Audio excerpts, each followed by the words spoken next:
করবেন যে শুধুমাত্র প্রাইভেট সেক্টর সাইডে ওনারা আরো কত বেশি আনার চেষ্টা করছেন। ওনারা শুধু সফরেন ফান্ডিং এর বাইরেও নন সফরেন জায়গায় ফান্ডিং করার চেষ্টা করছেন। আমরাও সেটাকে পুশ করার চেষ্টা করেছি যে আমাদের আসলে সোশ্যাল ইনফ্রাস্ট্রাকচারের যে জায়গাটা, সেই সোশ্যাল ইনফ্রাস্ট্রাকচার বলতে আমি বোঝাচ্ছি হসপিটাল, হাউজিং, আবাসন, এই জায়গাগুলোতে আসলে আমাদের ফান্ডিং এর যে লিকুইডিটি সাপোর্ট নেই, ওই জায়গাটায় আমরা ওনাদের সাথে কাজ করার চেষ্টা করব। এবার আমি ইন্টারকন্টিনেন্টে ফেরত আসি। ইন্টারকন্টিনেন্টালে আমাদের হচ্ছে থার্ড লোকেশন ইভেন্ট হয়েছে, দুটো ইভেন্ট হয়েছে আজকে ইন্টারকন্টিনেন্টালে। প্রথম ইভেন্টটা ছিল নাসা আর্টেমিস অ্যাকর্ড সাইন করেছে। আমি যদি একটু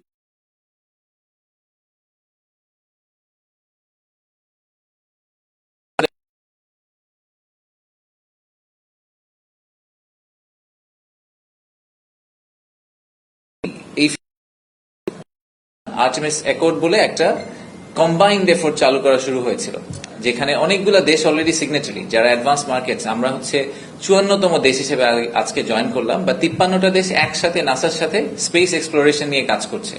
তো আমি এই যে অ্যাকর্ডটাতে আমরা সাইন করলাম, এই সাইন করে যে জয়েন করলাম, এখান থেকে আমাদের কি লাভ হলো, এই প্রশ্নটা যদি করেন তাহলে এখানকার লাভটা দেখতে আমাদের সম্ভবত 20-25-30 বছর সামনে যেতে হবে। তা আমাদের তো and our youth is global, আমরা গ্লোবাল ছিলাম না, কিন্তু এখনকার ইউথ ইজ গ্লোবাল। তাদের এক্সপেকটেশন, প্রাইমারি স্কুলে গিয়ে লোকজনকে, বাচ্চাদেরকে জিজ্ঞেস করবেন যে আপনারা বড় হয়ে কি হবেন, তো তখন দেখা যায় 50% লোকজন বলে যে তারা অ্যাস্ট্রোনট হতে চায়।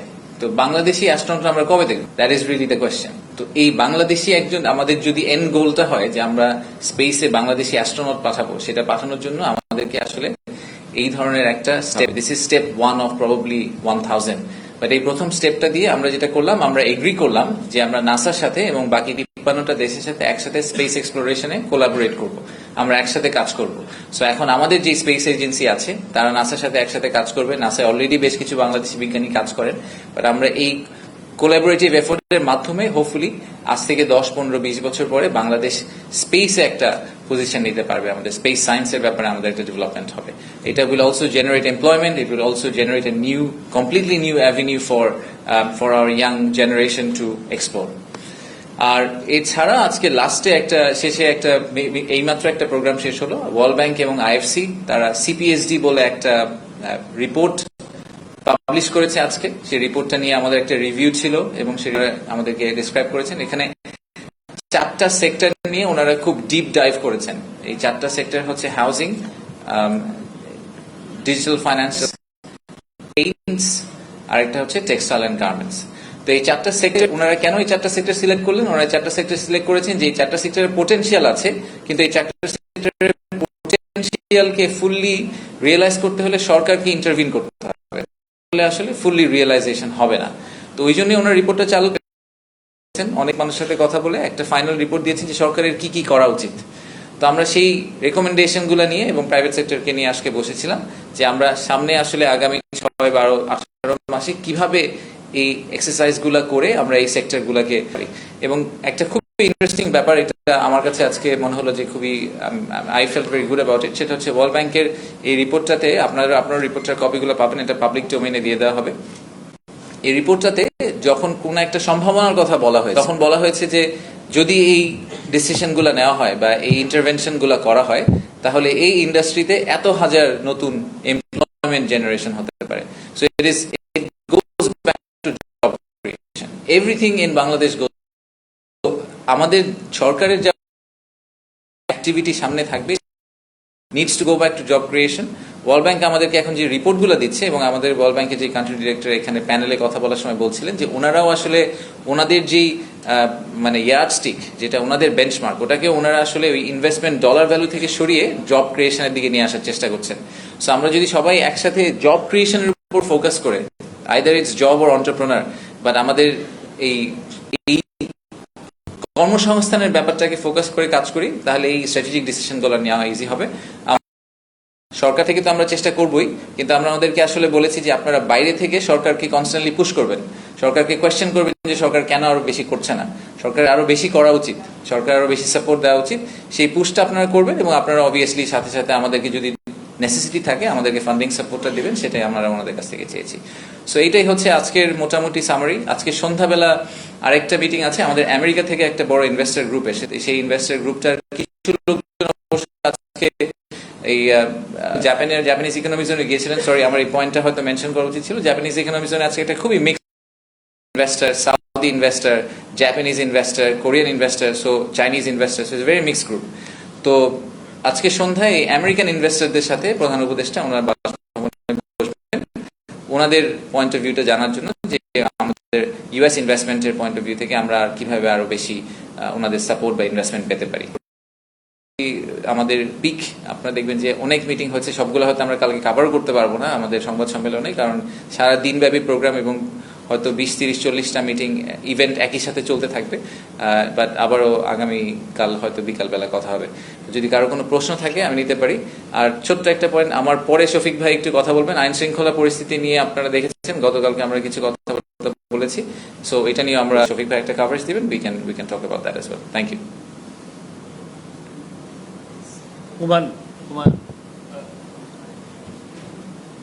একটু মাইক নিয়ে বলেন, কারণ পরে লোকজন শুনতে পারে না। Thank you.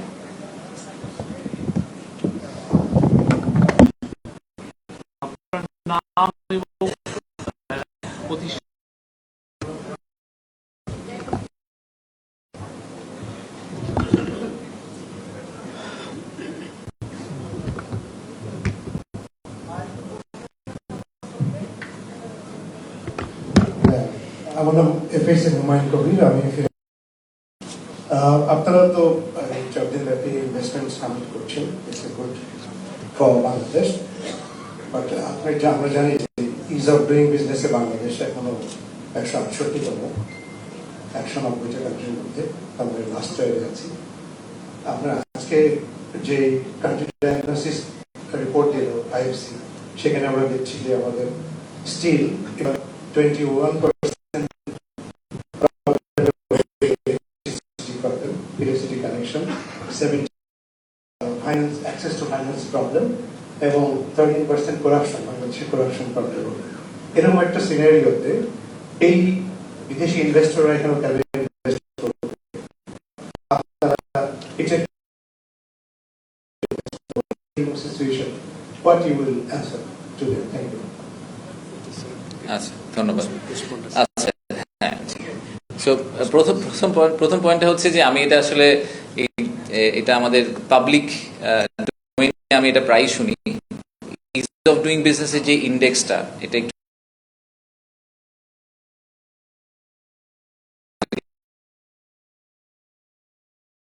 করা হয়েছিল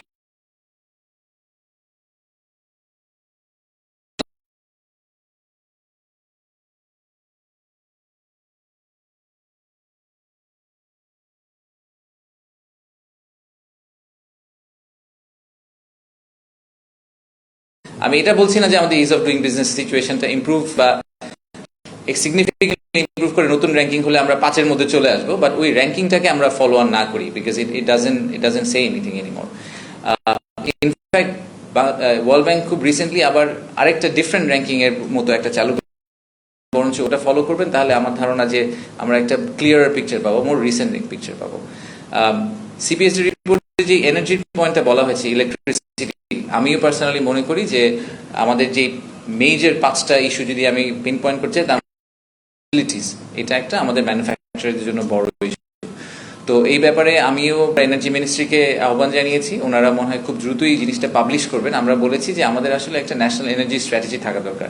আমাদের যে কি প্ল্যান, আমরা আসলে আগামী 3 থেকে 5 বছর আমাদের যে গ্যাসের ঘাটতি আছে, সেটাকে আমরা কিভাবে সেই ঘাটতিটা থেকে সরে আসবো, সেই ঘাটতিটা কিভাবে আমরা ব্যাকফিল করব, সেই ব্যাপারে আমাদের সরকারের কি প্ল্যান, এই প্ল্যানটাকে খুব ক্লিয়ার কাট রোডম্যাপ হিসেবে আসলে আমাদের পাবলিশ করা উচিত সরকার হিসেবে।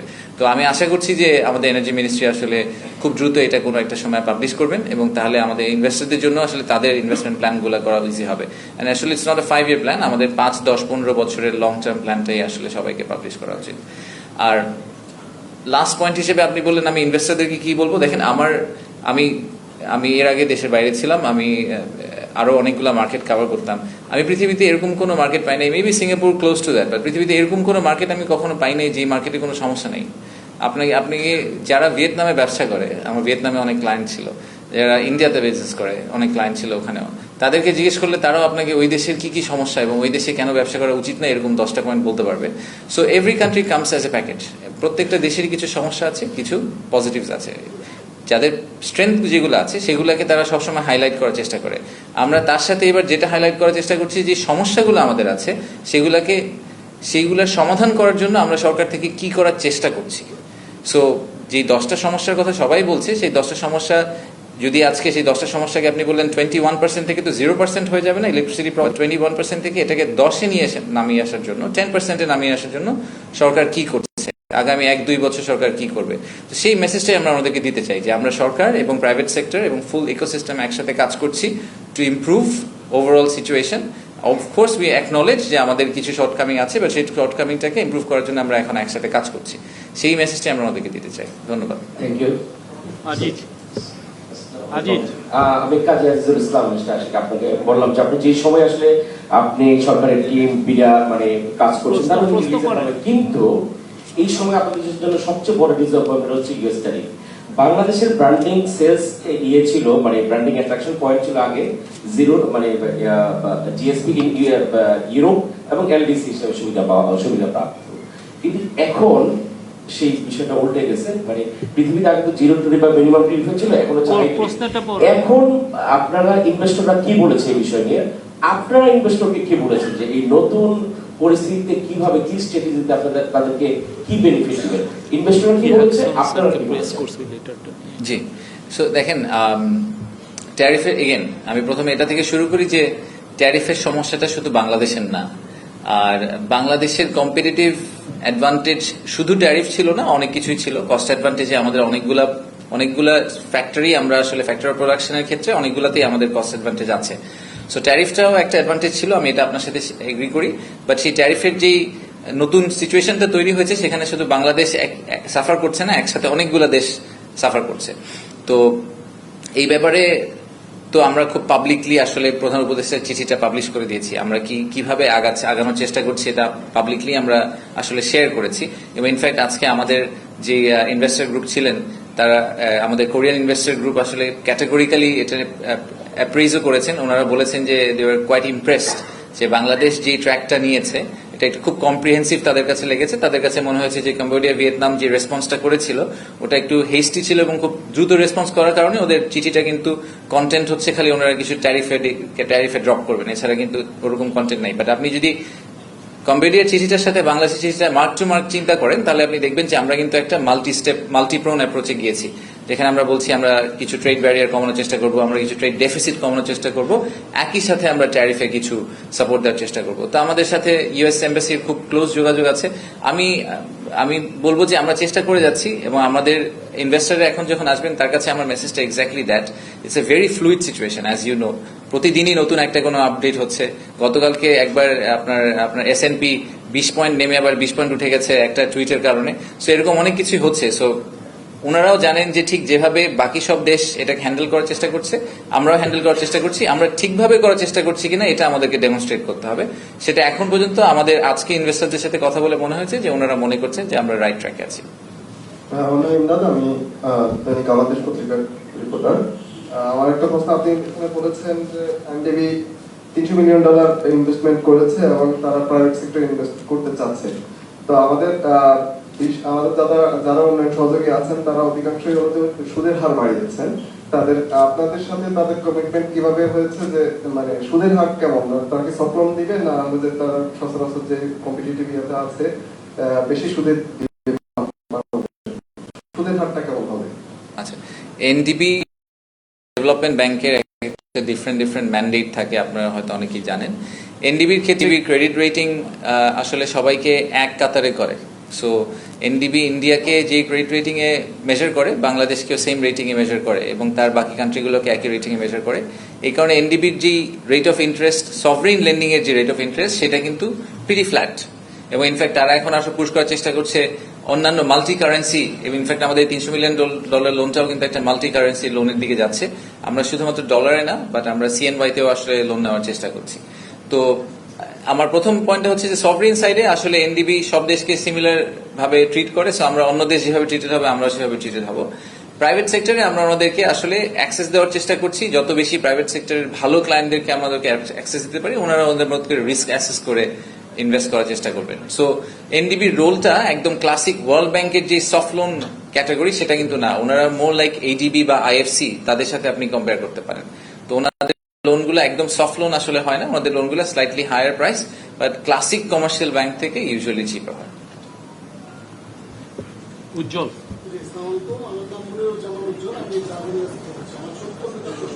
একটু মাইকে নিয়ে বললে ভালো হয়। একটা কোশ্চেন করে, অনেকেই তো করবে, দুইটা কোশ্চেন কেমন? আপনি সবসময় বলে থাকেন যে বিনিয়োগ বৃদ্ধি পেলে কর্মসংস্থান বৃদ্ধি পাবে। আগামী 2-1 বছরে বাংলাদেশে যে বিনিয়োগের প্রতিশ্রুতি পাওয়া যাচ্ছে তাতে কত কর্মসংস্থান তৈরি হতে পারে?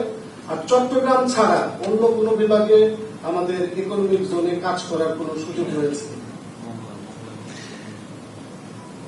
এইবারের আমি এটা প্রথম প্রেস কনফারেন্সে বলেছিলাম, আমাদের এই সামিটটার মূল উদ্দেশ্য অনেকগুলা ইনভেস্টমেন্ট কমিটমেন্ট কনফার্ম করা না, এবং সেটার একটা নাম্বার দিয়ে বলা না যে এই সামিট থেকে আমরা $10 বিলিয়ন ইনভেস্টমেন্ট পেলাম এবং এখান থেকে এত। এই ন্যারেটিভটা আমরা ড্র করার চেষ্টা করলে করতে পারি, বাট আসলে আমাদের করার কোনো ইচ্ছা নেই। আমি জেনুইনলি বিশ্বাস করি যে একটা সামিটে এসে কেউ ডিসিশন নেয় না সে কালকে ইনভেস্ট করবে, সে একটা জার্নির ভিতর দিয়ে যায়। তো সেই জার্নিতে আমাদের আসলে এই সামিটের উদ্দেশ্যটা হচ্ছে যে বাংলাদেশ সম্বন্ধে তাদের যে নেগেটিভ একটা ভিউ তৈরি হয়েছে অনেক পাস্টের, আমাদের পাস্ট হিস্ট্রির কারণে, সেই ভিউটাকে ভেঙে দেওয়া এবং এই বাংলাদেশ যে একটা নিউ বাংলাদেশ সেই আন্ডারস্ট্যান্ডিংটা তাদের মধ্যে ইনস্টিল করা। সো আমি কোনো ফাইনাইট নাম্বার আপনাকে বলতে পারবো না। আর দ্বিতীয়ত আপনার প্রশ্ন ছিল চট্টগ্রামের বাইরে আর কিছু হবে কিনা। আমরা যে 5টা ইকোনমিক জোন নিয়ে কভার করার কথা বলছিলাম, বা 10টা, প্রথম 5টা সেগুলো কিন্তু সবগুলো চট্টগ্রামে না। আমাদের কোইন্সিডেন্টালি মিরেশ্বরের একটা ইকোনমিক জোন আছে অনেক বড়, এবং চাইনিজ যে ইকোনমিক জোন সেটাও আনোয়ারাতে, এই কারণে চট্টগ্রামের কথা বারে বারে উঠে আসে। চাইনিজরা কিন্তু অলরেডি আমাদেরকে একটা সেকেন্ড ইকোনমিক জোন করার কথা বলেছেন, সেটা আমরা মংলায় করছি। আপনি হয়তো এটার কথা শুনেছেন যে ওটা নিয়ে আমরা অলরেডি অ্যাসেসমেন্ট করছি। সো ওটাও যথেষ্ট অ্যাডভান্স স্টেজে আছে, এবং প্রিন্সিপালি আমার মনে হয় সরকারের মধ্যে যথেষ্ট ধরনের সাপোর্ট আছে ওটার ব্যাপারে। সো হয়তো ওই ব্যাপারে আপনারা সিগনিফিকেন্ট ডেভেলপমেন্ট দেখতে পারবেন। তো আমাদের কখনোই চিটাগংকে ফোকাস করে কোনো কিছু করার ইচ্ছা নাই। ইনফ্যাক্ট আমরা এখন ইকোনমিক জোন সিলেকশন প্রসেসের জন্য একটা কাজ করছি জাইকার সাথে। সেখানে আমাদের মূল উদ্দেশ্য হচ্ছে যে ইকোনমিক জোন যখন কাউকে ঘোষণা করা হবে, তখন যাতে শুধুমাত্র ওই ইকোনমিক জোনটাকে অ্যাসেস করেই ঘোষণা না করা হয়, বাকি সবগুলো ইকোনমিক জোনের সাথে তার রিলেশনশিপ কি হবে, এবং ওভারঅল দেশের এমপ্লয়মেন্ট স্ট্রাকচারে আসলে এই জায়গায় ইকোনমিক জোনটা দরকার নাকি অন্য কোনো জিওগ্রাফিক লোকেশনে দরকার, যেখানে আমাদের যে ওয়ার্কফোর্স সেটার অ্যালোকেশন আসলে অন্য জায়গায় আছে, সেটার উপর বেস করে যাতে করা হয়। আগে কিন্তু ইকোনমিক জোন জাস্ট মাশরুমের মতো অনেকগুলো ঘোষণা দেওয়া হয়েছে, এই লেভেলে ডিপ এক্সারসাইজ না করে এবং ওভারঅল একটা পিকচার ড্র না করে। তো সেইখান থেকে আমরা সরে আসার চেষ্টা করছি। আমরা চেষ্টা করছি যে এই একটু স্প্রেড করে আসলে বাংলাদেশে যাতে ইকোনমিক ডেভেলপমেন্টটা হয়, একটা সেন্ট্রালাইজ জায়গায় না হয়। আমরা একটা নারী সাংবাদিকের থেকে প্রশ্ন নেব, তারপরে নারীদের মধ্যে কেউ আছে? নাই? আসসালামু আলাইকুম। ছেড়ে দিন আমাকে আজকে তাহলে। আর আমরা আর দুইটা প্রশ্ন নেব, এটার পরে আর দুটো প্রশ্ন নেব। মেহরাব সুমন, এশিয়ান টেলিভিশন থেকে বলছিলাম। আমার কোশ্চেন হচ্ছে, ভাই একটা কোশ্চেন সিমিলারিটি করে ফেলছে। আমি যেটা বলতে চাই যে আমাদের বিনিয়োগ আর হচ্ছে আপনার যে গ্যাস, যেহেতু দক্ষিণবঙ্গের চাইনিজ একটা ডেভেলপমেন্ট আছে, কিন্তু ওইখানে গ্যাস নাই এবং যাতায়াতের কিছু সমস্যা আছে। তো সেক্ষেত্রে আপনাদের সমন্বয়ের কোনো অভাব আছে কিনা, যে ওইখানে বিনিয়োগ করতে চেয়েও তারা ওইখান থেকে ফিরে আসে, বিশেষ করে দক্ষিণাঞ্চল থেকে? আপনি দক্ষিণাঞ্চল থেকে বিনিয়োগ করতে গিয়ে গ্যাসের যে সমস্যাটা, যে গ্যাস নাই, তারপর আপনার যে প্রবলেম, তা আপনাদের সঙ্গে যে আদার্স যে মন্ত্রণালয়, তাদের সাথে সমন্বয়ের কি কোনো অভাব আছে কিনা, যে কেন এখান থেকে বিনিয়োগ হচ্ছে না দক্ষিণাঞ্চলের দিকে?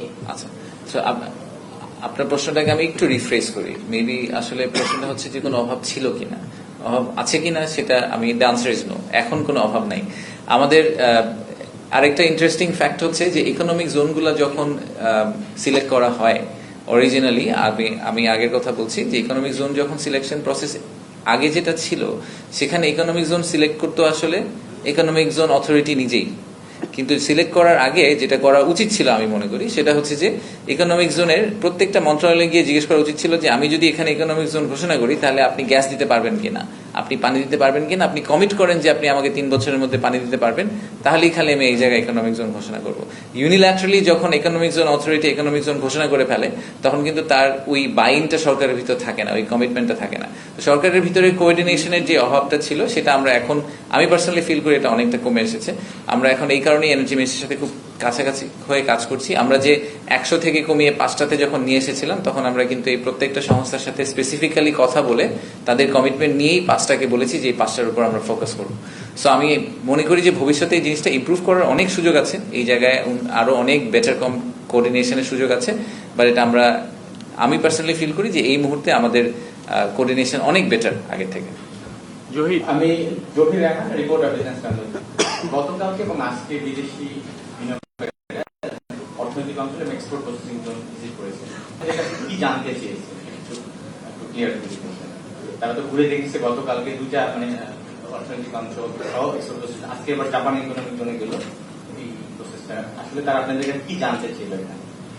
আমি বলবো প্রাইমারিলি দুইটা ক্যাটাগরিতে ইনভেস্টার হচ্ছেন এখন। প্রথমটা হচ্ছে যে আসলে বাংলাদেশে যদি তারা ব্যবসা করতে চান সুবিধা দিতে পারেন। শুধু সুবিধা বলতে আমি ফিসকাল নন ফিসকাল সুবিধার কথা বলছি না, বাট আমি বলছি যে বাংলাদেশে যদি ওনারা ল্যান্ড করতে চান ইউজুয়ালি যেটা হয় যে অনেক রেড টেপ পার হতে হয়, তো এইগুলো পার হওয়ার ব্যাপারে সরকার ওনাদেরকে কিভাবে সাহায্য করতে পারে। আর দ্বিতীয় প্রশ্ন ওনারা যেটা করছেন সেটার জন্য আমরা ওনাদেরকে উইন্ডো দিচ্ছি, সেটা হচ্ছে এক্সিস্টিং যারা ব্যবসায়ী আছেন তারা কি কি ধরনের চ্যালেঞ্জ এই মুহূর্তে ফেস করছেন এবং সেইটা মিটিগেট করার জন্য আসলে ওনাদের কি কি ধরনের স্ট্র্যাটেজি হাতে নেওয়া উচিত।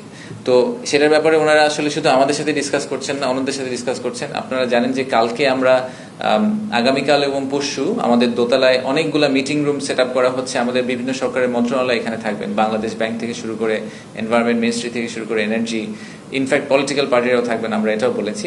সো ইনভেস্টর যারা বাংলাদেশে ইনভেস্ট করতে চান তাদের যদি যা যা প্রশ্ন থাকে তাদের রেলেভেন্ট প্রশ্নটা তারা রেলেভেন্ট ইনস্টিটিউশনকে জিজ্ঞেস করবেন, এজেন্সিকে জিজ্ঞেস করবেন, সেটাই আমাদের এক্সপেকটেশন। এই কারণেই কিন্তু এইবারের সামিটটা ইজ এ নেটওয়ার্কিং সামিট। আমরা এটাকে একেবারেই ওই ক্লাসিক সেমিনার স্টাইলে সামিট করতে চাই না। আমরা চেয়েছিলাম যে ওনারা সবার সাথে কথা বলুক, সবার কাছ থেকে ইনফরমেশন গ্যাদার করুক এবং ওভার টাইম ওনাদের ডিউ ডিলিজেন্সটা যাতে হয়ে যায় বাংলাদেশের ব্যাপারে, যাতে এটাকে নিয়ে ওনারা ফেরত গিয়ে একটা ফুল 360 ডিগ্রি ভিউ নিয়ে ফেরত যেতে পারেন এবং হোপফুলি ওনারা যদি একটা ভালো ভিউ নিয়ে ফেরত যান তাহলে ওনারা আমাদের অ্যাম্বাসেডার হিসেবে কাজ করবেন।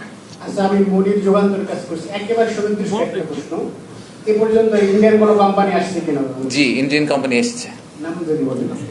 আজকেও গেছে, বেশ কয়েকটা ইন্ডিয়ান কোম্পানি এসেছে। না আসার কোনো কারণ নেই তো, মানে আপনার কেন মনে হচ্ছে ইন্ডিয়ান কোম্পানিরা বাংলাদেশে আসছে? একটা নারী সাংবাদিকের একটা, এই ইব্রাহিম আপনারটা নিব, আগে একজন নারী সাংবাদিক নিয়ে নিই। কাজ করি। শুরুতে আপনাকে ধন্যবাদ জানাচ্ছি। গতকালকে আমরা একটি সংবাদ শুনেছি, আপনি প্রতিমন্ত্রী মর্যাদা পেয়েছেন, ধন্যবাদ। কংগ্রেচুলেশন। আমার প্রশ্নটা হচ্ছে, গত 3.5 বছর ধরে আপনি বলছিলেন যে চায়না একটা কোম্পানি ঘুরছে, লাইসেন্স কেন পাচ্ছে না? আসলে তারা কি ধরনের কোম্পানি যে লাইসেন্স পাচ্ছে না, কেন পাচ্ছে না? আসলে জটিলতাটা আসলে কোথায়? তারা কেন লাইসেন্স পাচ্ছে না এই প্রশ্নটার উত্তর আপনাকে আমি সপ্তাহখানেকের মধ্যে দিতে পারবো, কারণ এটা আমরা আজকে জানতে পারলাম যে ওনারা 3.5 বছর ধরে ঘুরেছেন লাইসেন্স পাওয়ার জন্য। আপনারা দেখেছেন যে আমরা কোরিয়ান ইপিজেডের একটা প্রবলেম রিজলভ করার চেষ্টা করেছি। আমাদের আজকের টেক হচ্ছে যে আমাদের, এবং যার কথা বলছি সেই ভদ্রমহিলা উনি আবার হংকং এ খুব ইনফ্লুয়েন্সিয়াল ক্যারেক্টার, মানে আমাদেরকে আসলে সবসময় এভাবেই কিন্তু ইনভেস্টমেন্ট মুভ করে বা বিজনেস কমিউনিটি মুভ করে। প্রত্যেকটা বিজনেস কমিউনিটির কিছু ইনফ্লুয়েন্সিয়াল ইন্ডিভিজুয়াল থাকে, ক্যারেক্টার থাকে, ঠিক যেভাবে বাংলাদেশেও আছে। বাংলাদেশেও আপনারা যদি একদম স্বনামধন্য ব্যবসায়ীদের নাম বলেন, আপনারা আমি শিওর যে সার্ভে করলে একই নাম বারবারে উঠে আসবে, হ্যাঁ, তো 5-10টা নাম। ওনাদেরকে যদি আমরা ভালো এক্সপিরিয়েন্স দিতে পারি, আমি যদি হংকং বেসড একটা এরকম ইনফ্লুয়েন্সিয়াল ব্যবসায়ীকে একটা ভালো এক্সপিরিয়েন্স বাংলাদেশে দিতে পারি, উনি হংকং এ গিয়ে আরো 10টা ব্যবসাকে নিয়ে আসতে পারবেন। সো এই ভদ্রমহিলাকে আমার পার্সোনাল টেক হচ্ছে যে উনি she actually is one of those. So আমরা ঠিক কোরিয়ান ইপিজেডকে যেভাবে সলভ করার চেষ্টা করেছি, আমরা এরকম আরেকটা টিম বিল্ড করে ক্রস ফাংশনাল এবং ক্রস মিনিস্টেরিয়াল টিম করে আমরা খুব শর্টলি এই প্রবলেমটা রিজলভ করার চেষ্টা করবো। ওনার কি কি ইস্যু, চ্যালেঞ্জ উনি ফেস করছেন সেগুলো রিজলভ করার চেষ্টা করবো। সো উনি যে কোম্পানিকে রিপ্রেজেন্ট করেন তারা ওয়ার্ল্ডের লার্জেস্ট হেডওয়্যার ম্যানুফ্যাকচারার, যে হার্ড হ্যাট যেটাকে আমরা বলি কনস্ট্রাকশন কোম্পানি, সেটা ওয়ার্ল্ডের লার্জেস্ট ম্যানুফ্যাকচারার তারা। সো ওনারা যদি একটা বাংলাদেশে 2-4টা ভালো ফ্যাক্টরি করেন তাহলে আসলে আমাদের again I go back to job creation, that would make a big difference. So আমাকে একটু সময় দেন, বাট আমি আশা করছি যে কোরিয়ান এপিসোডের মতো আমরা আরেকটা স্টোরি তৈরি করতে পারবো। ধন্যবাদ। আলী ইব্রাহিম প্লিজ।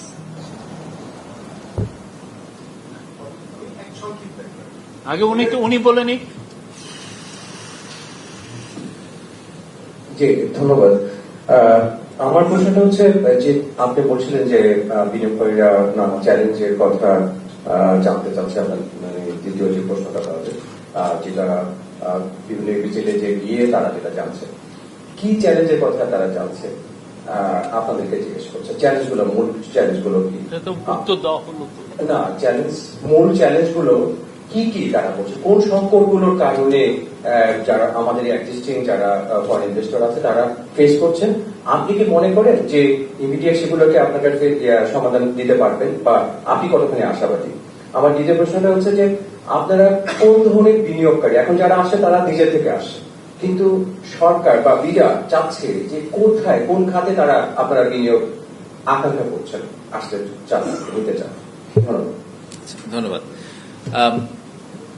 কি কি ধরনের সমস্যার কথা ওনারা বলছেন? আমি যেটা বললাম, প্রথমত আমরা কিন্তু ন্যারেটিভটা আমরা একা ড্র করতে চাই না। আমরা ওনাদেরকে অ্যাক্সেস দিচ্ছি, আমাদের এক্সিস্টিং প্রাইভেট সেক্টর ইন্ডিভিজুয়ালদেরকে আমরা অ্যাক্সেস দিচ্ছি ইকোসিস্টেমের সবার সাথে কথা বলার জন্য, যে সবাই যার যার মতো করে বলেন।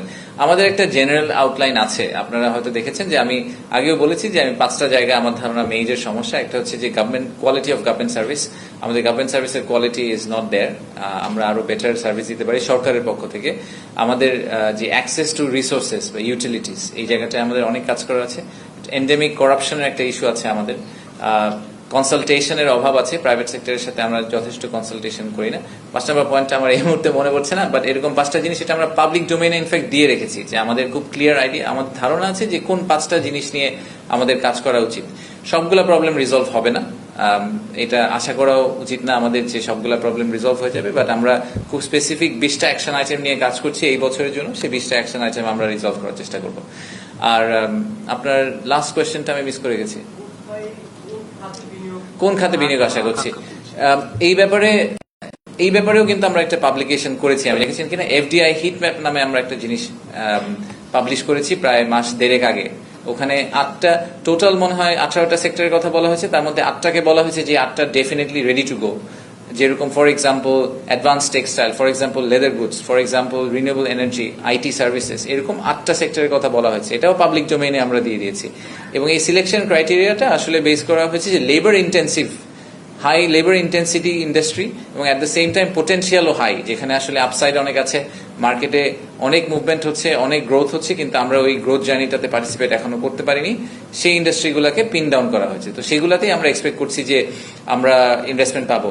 আমাদের যে ব্রেকআউটগুলো নেক্সট কালকে দুপুর থেকে যেগুলো শুরু হচ্ছে, যে 5টা সাব গ্রুপের ব্রেকআউট, সেই ব্রেকআউটগুলো কিন্তু ওখান থেকেই পুল করা, চিন্তা করে পুল করা যে এই 5টা সেক্টরে আসলে বাংলাদেশে ইনভেস্টমেন্ট হওয়ার সম্ভাবনা আছে। ধন্যবাদ। Please last question.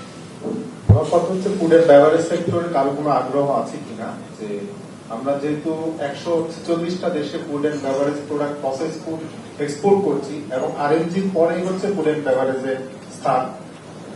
গভর্নমেন্ট ফল করার পরে যেটা হচ্ছে অনেক বড় বড় গ্রুপের বিজনেস শাটডাউন হয়ে গিয়েছে, সেটা অনেকেই জানেন। আমার কথা হচ্ছে যে food and beverage, dairy, agro সেক্টরে কোনো ফরেন ফান্ডিং এর অপরচুনিটি আছে কিনা। আমি বেসিক্যালি খন্দকার রাজন, এই সেক্টরে 20 বছর ধরে দেশের বড় বড় গ্রুপগুলির সাথে কাজ করছি, এবং আমার একটা ফাউন্ডেশন আছে যারা আমরা ফ্রেশারদেরকে ডেভেলপ হয়েছে। আপনার কোশ্চেনটা হয়েছে, তো কোশ্চেনটা হচ্ছে যে ফুড এন্ড বেভারেজ সেক্টর ডেভেলপমেন্টে বিডার বা ফরেন ইনভেস্টমেন্টের অপরচুনিটিটা কি আছে ফর দ্য এক্সপোর্ট মার্কেট? আচ্ছা, ফর দি এক্সপোর্ট মার্কেট বলে আপনি কোয়েশ্চেনটাকে একটু কমপ্লেক্স করে ফেলেছেন, বাট আমি জেনারেলি বলি আমাদের একটা সাবগ্রুপ হচ্ছে গিয়ে অ্যাগ্রো প্রসেসিং। সো আমি এফএনবি তো অনেক বড় একটা সেক্টর, পুরো এফএনবি নিয়ে কথা বলতে হলে আধা ঘন্টা ধরে কথা বলতে হবে। স্পেসিফিক্যালি অ্যাগ্রো প্রসেসিং প্রসেসিং এ আমি পার্সোনালি যে আমরা সরকার থেকে মনে করছি, বিডা থেকে মনে করছি যে আমাদের ইনভেস্টমেন্টের প্রচন্ড সুযোগ আছে। বাংলাদেশের ডোমেস্টিক ডিমান্ডের কথা আমরা অনেক সময় বলি যে অ্যাগ্রো প্রসেসিং এ আসলে বাংলাদেশের নিজেদেরই একটা ডোমেস্টিক ডিমান্ড আছে, সেটা আপনি আমাদের কমোডিটির কথা বলেন, চিনি থেকে শুরু করে অনেক ক্ষেত্রেই এবার, এবং লাইফ স্টকের ক্ষেত্রেও আসলে একটা বড় সুযোগ আছে। এট দ্য সেম টাইম আমি মনে করি যে আমাদের আশেপাশে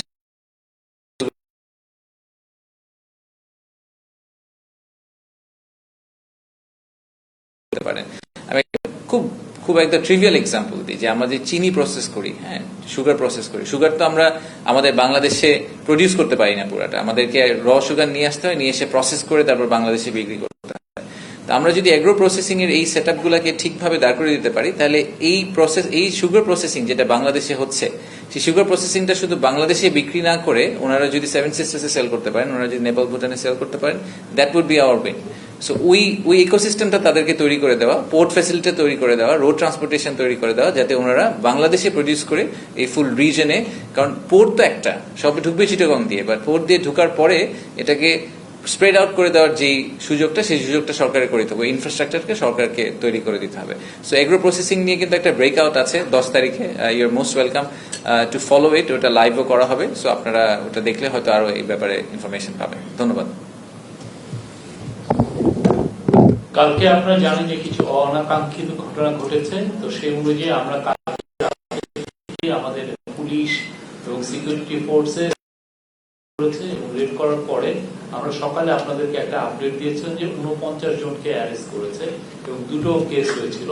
তো আমাদের একটু আগে 4টা পর্যন্ত আমাদের আপডেট হচ্ছে যে মোট 56 পিপল হ্যাভ বিন অ্যারেস্টেড এবং 4টা কেস হয়েছে, এবং আমাদের এই রেড, আমাদের এই যে যারা যারা এইগুলোতে ইনভলভ ছিল তাদেরকে অ্যারেস্ট করার প্রক্রিয়া চলমান। Thank you.